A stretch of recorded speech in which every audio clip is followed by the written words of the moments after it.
Coming up on News Valdosta, the terror attacks in Belgium affects a student here at Valdosta State University. And local deputies set a safe zone for commerce and child custody transfers. We'll have these stories and more. Your News Valdosta starts now.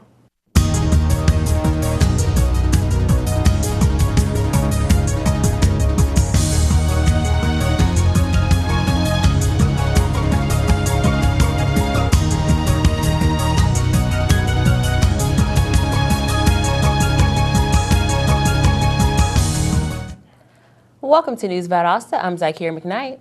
And I'm Taylor Morell. The terrorist attacks in Brussels, Belgium Tuesday have hit home for one Valdosta resident.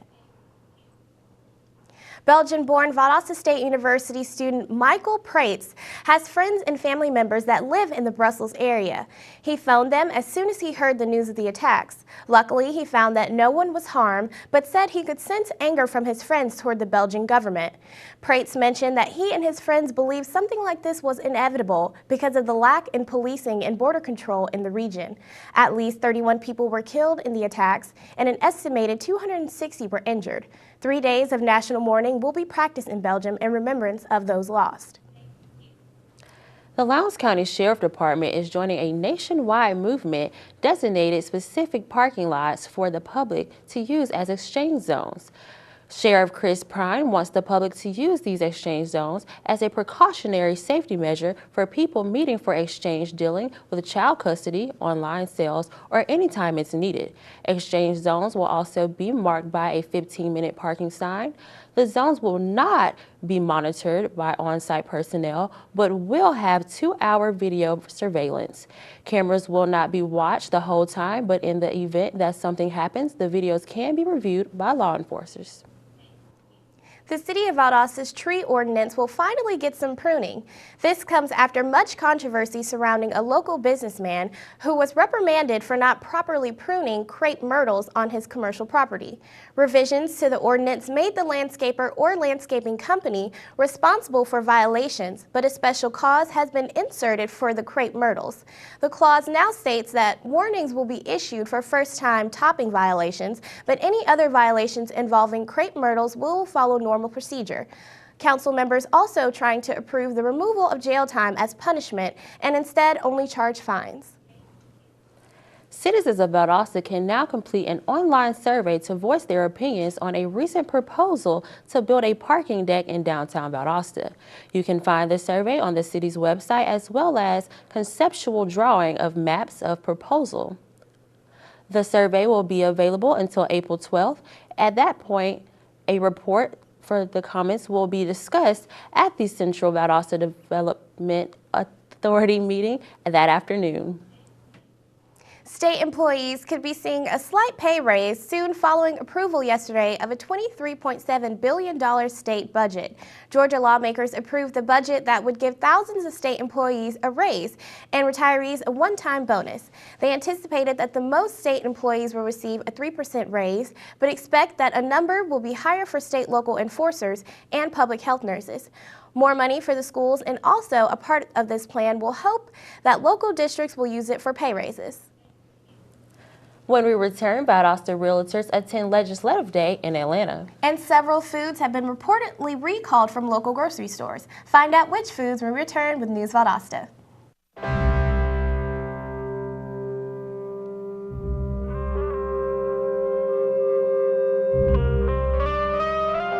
"7,000 high school students drop out every school day.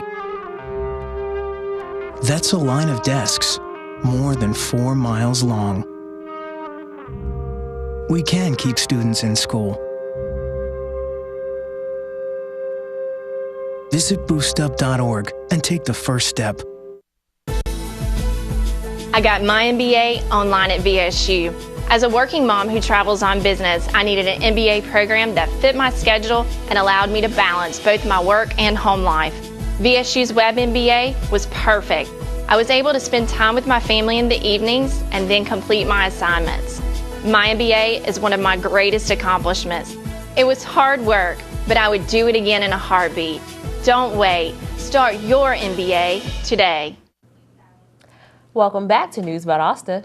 This past weekend, Valdosta realtors represented our city at a major event. Several realtors from the Valdosta board joined hundreds of other Georgia realtors for the annual GAR Legislative Day.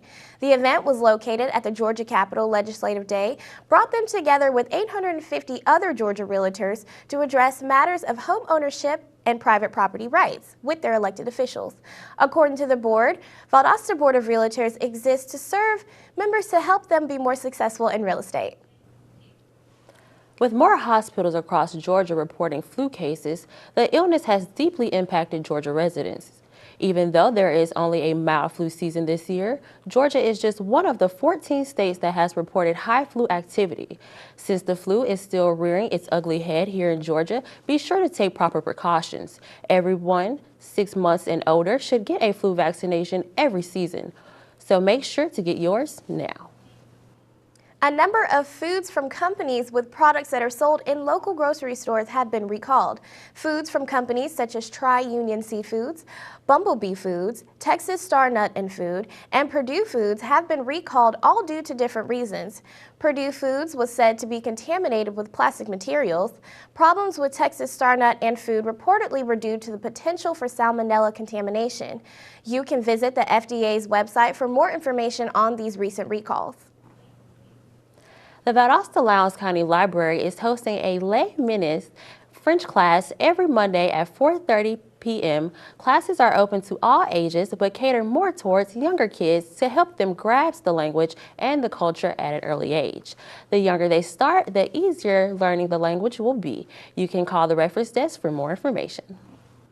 The Valdosta Fire Department has reported 11 home fires due to unattended food on the stove since the beginning of the year.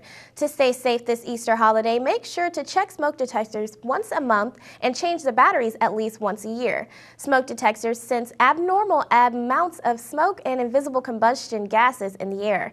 They can detect both smoldering and burning fires. At least one smoke detector should be installed on every level of a structure.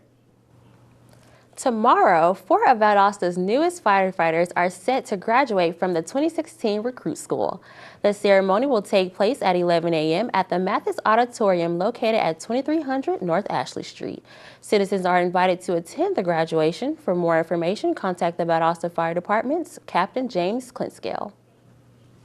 We'll take another short break, and when we come back, we'll check in with Kendrick King for the weather. So stay with us.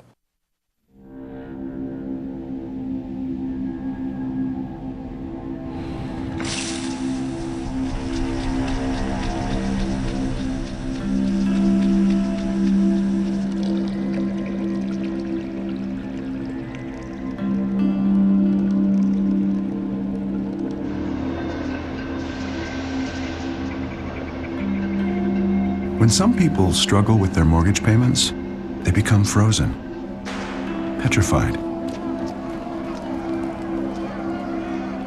Not knowing what to do, they do nothing. But the people who do something, the people who take action, are far more likely to get the most positive outcome. Making home affordable is a free government program. Call now to talk one-on-one with a housing expert about the options that are right for you. Real help, real answers, right now.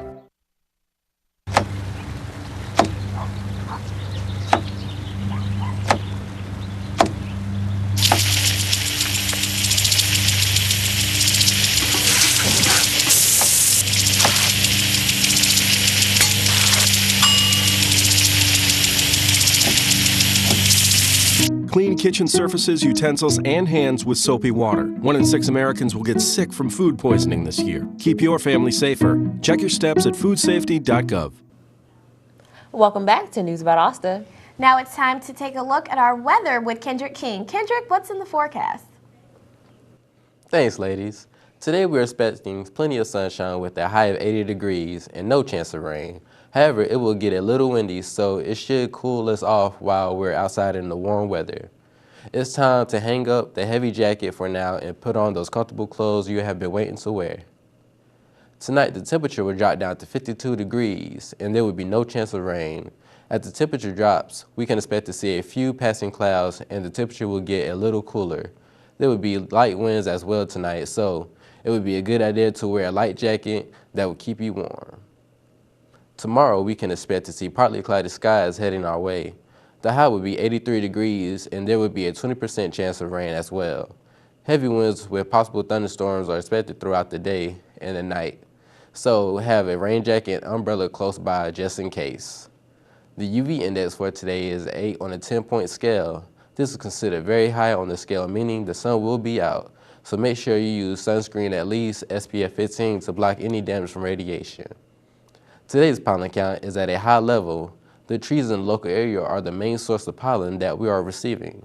The top allergens to look out for today are oak, juniper, and birch. If you have allergies, be sure to take allergy medicine and be cautious while you're outside today. However, you may want to stay inside as much as possible. That's it I have for the weather. Now let's head back to you ladies at the news desk. Thanks, Kendrick. When we come back, we're going to check in with sports anchor Kawan Cook for our local sports report. So don't go away. Oops.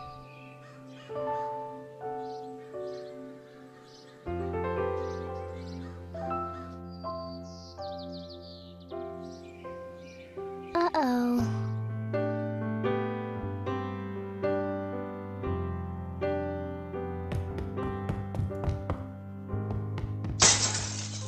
Sorry.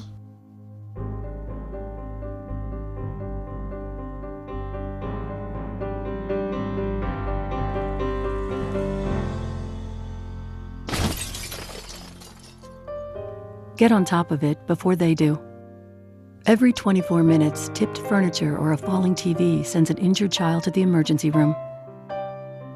Preventing tip-over incidents is easy, inexpensive, and only takes 5 minutes. Learn how to secure your furniture and TVs to protect children at anchorit.gov. Get your ass out. You're not in here. Yes, I am. Move! Give it to him hard! No. Every day, kids witness bullying. Why you stab me with it? No. They want to help, Ow. but don't know how. Teach your kids how to be more than a bystander. Visit stopbullying.gov. Welcome back. Now let's take a look at our local weather with Kawan Cook. Kawan? Spring break is approaching for many of these schools in action last night. Every team is trying to finish strong before the break, so let's see which teams capitalized and which did not. The Lowndes women's soccer team is currently standing at 2-3 in region play and 6-6 on the season. The Vikings shut out region opponent Colquitt County yesterday. The game was scoreless for 70 minutes until Lowndes opened the floodgates and scored 3 goals in 10 minutes. The ladies bounced back strong after the last game loss to Lee County. Their next game will be after spring break against Cairo High Syrup Makers on April the 5th. The Lowndes men's soccer team continues with an amazing performance this season. The game was truly a nail-biter. The Vikings tied the game with 8 minutes remaining until the lead scorer, Zach Temple, scored the go-ahead game-winning goal. The final score was 3-2 against Colquitt County. After this win, the Vikings are now 9-1-2 and still undefeated in region play. Their next game will be next Friday against non-regional opponent Pebblebrook. Yesterday, at the Dynamite Goodlow Golf Tournament, the Valdosta girls and the Lowndes boys took home great wins. Both teams have played great, but Valdosta had a star talent help the team win. Paget Chitty shot an 80 and was the top female performer. This was the second straight victory for the Valdosta girls and the first of the season for the Lowndes boys. Pine Grove Elementary archery team has qualified for the national tourney. This young group of kids showed great poise in the state competition. Fourth grader Lake Fletcher scored the most points for the team with 267 points, followed by fifth grader Stephen Rump with 265. The national tournament will be held in May in Louisville, Kentucky.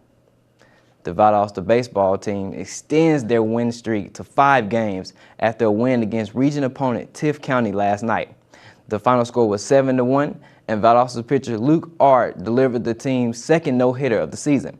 The offense, on the other hand, struggled in the first innings, but got going in the second and never looked back. Seth Sherman pitched the other no-hitter earlier this season with a 1-0 victory against Lowndes on March the 11th.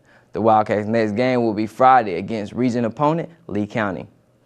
The Lowndes baseball team suffered a painful 7-1 loss against Lee County.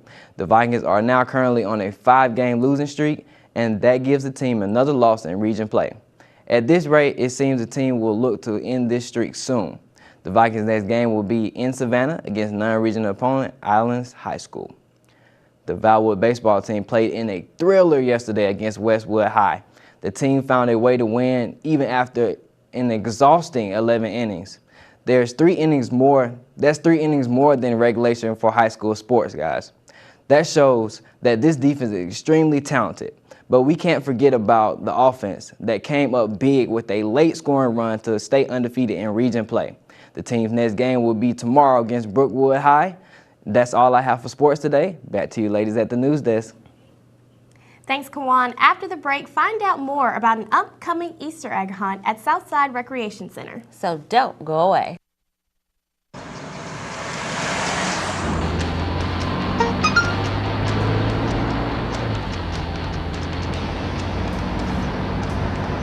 The average text takes your eyes off the road for nearly 5 seconds.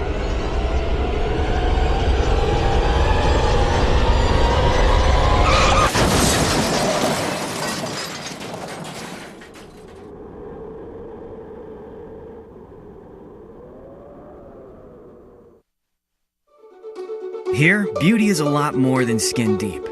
For more than 100 years, we have focused on creating individual success stories. This is a place where professors are mentors, competition is cheered, collaboration counts, experience is hands-on, and connections are lifelong. VSU, over 100 majors, championship athletics, focused on your success. And we're back with news about Austin. Southside Recreational Center is hopping into Easter with their upcoming Easter egg hunt. The center is celebrating Easter with an Easter egg hunt this Saturday from 12 to 2 p.m. There will be a variety of games, activities, and refreshments available. The event is for kids up to 12 years old. Parents who would like to request more information about Saturday's event can contact Rachel Bradley at the Recreational Center. The Friends of South Georgia Regional Library are celebrating 20 years with a membership drive. Their group will be collecting monetary funds as well as book donations. These donations will go toward the purchase of books, media, supplies, and paying for programs hosted by the South Regional Libraries. Thanks for watching our program today. I'm Taylor Morrell. And I'm Zykeria McKnight. Join us again tomorrow for more local news.